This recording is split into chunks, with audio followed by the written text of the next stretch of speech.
Hans Zimmer is not a person nowadays. He's a brand. He's a company. He's a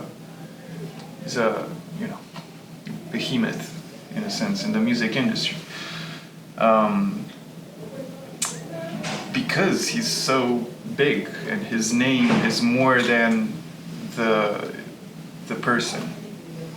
What does that business model look like? So you're Christopher Nolan and he's doing Batman or The Prestige or whatnot, and so the movie goes to Hans Zimmer. What does that look like?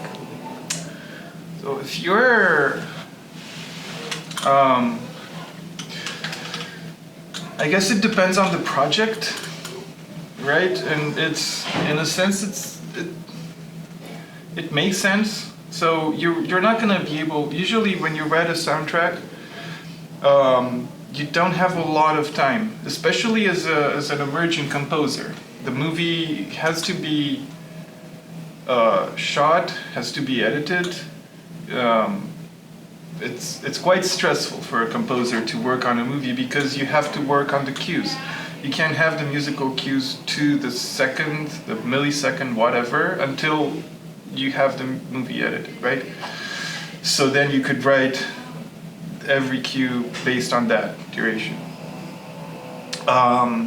Of course, you can get an idea. You can talk to the director. You can get a sense of, the characters, the plot, the story from the script. You draft some ideas.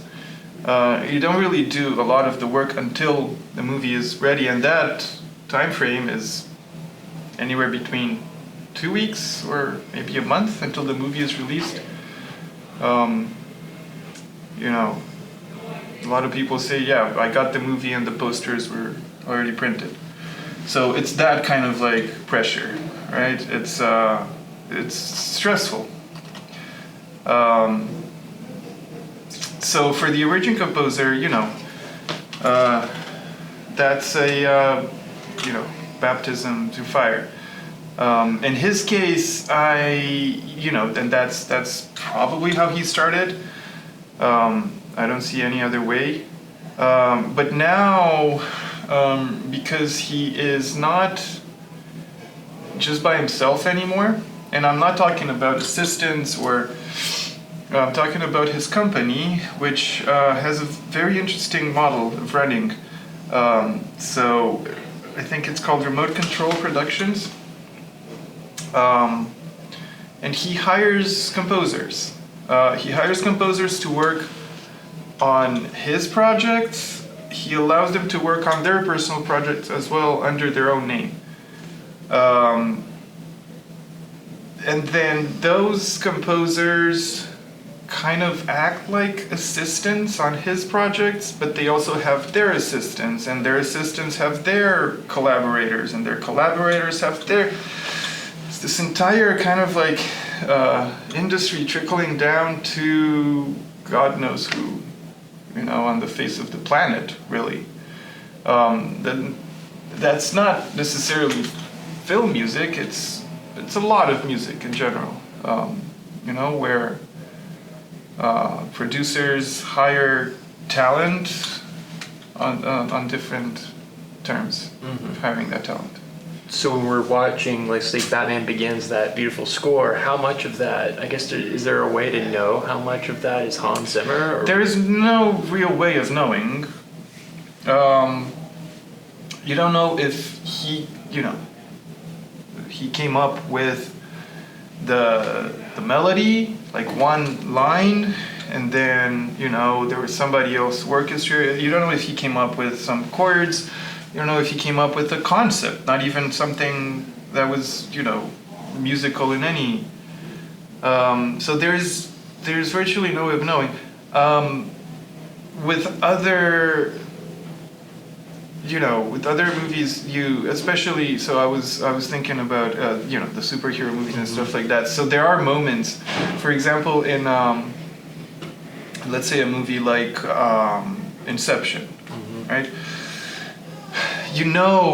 Kind of like the important cues, the musical cues, right? Because those are kind of like hitting the important moments in the movie, right? So that beginning with the low brass, and that's the first scene of the movie. That's important, right? That last scene where The top spinning. the top spinning, right? That's you got to hit that, right?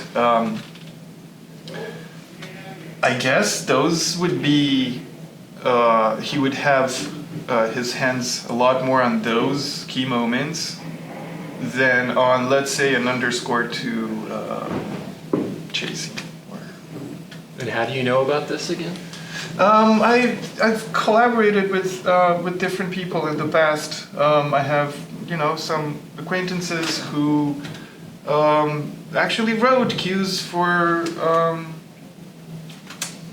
different other composers that got a commission from another composer, from their manager, from Hans Zimmer. one of these movies. Yeah. And I have a friend who is in New York, and that's how they make a living. I have another friend who wrote a couple of cues for some Marvel Cinematic Universe movies. They usually, it's you work on a contract. You have to you get a deadline. You might or might not get a little sketch of what that particular musical cue needs to be, and then you start writing. And you're not the only one who's doing that, right? So there might be 10 composers who are working on that particular cue. But it's going to be called Scored by Hans Zimmer. But it's going to be called Scored by Hans Zimmer. So I don't think I should comment on the fairness of this or not, but yeah. And he has a band. And he has a band too, so he's touring. So so his sources of revenue are multiple and diverse. So what are they doing when they tour? What are they playing? Scores from the movies or Yeah. original stuff? They're playing the movie scores, so like the greatest hits, right? So Okay. Pirates of the Caribbean and Inception and Batman and He so did on. Pirates of the Caribbean? Yeah.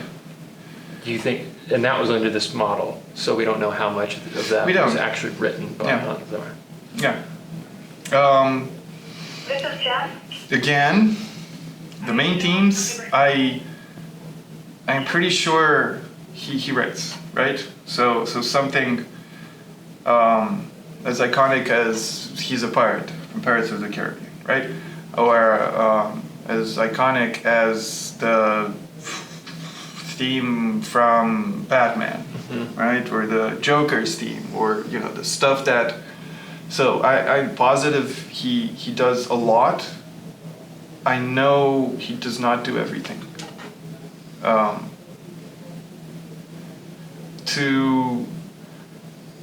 And for those composers who are basically like a ghostwriter, right? So they're writing music, And they might not get credit at all. and they might not get credit, and they know they're not going to get credit. But can you blame is a hard word, but would we in the same spot do something different? If you're being offered to write a minute of music and it pays the bills, I don't know. And that's how it works. Yeah, and it's you're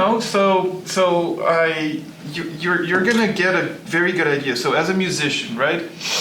It's similar to a writer or a painter, or it's kind of like paint in the style of Van Gogh. So a decent artist will probably be close to painting in the style of, and you specialize in different, and as a musician you do that too. So compose in the style of Hans Zimmer. It's almost stereotypical nowadays. It's hard to replicate. It's not harder than other composers, but it is copyable, and you could there's a lot of lessons that musicians learn from him. But again, when you tell a musician write a song in the style of such and such, a good composer would probably be able to do it.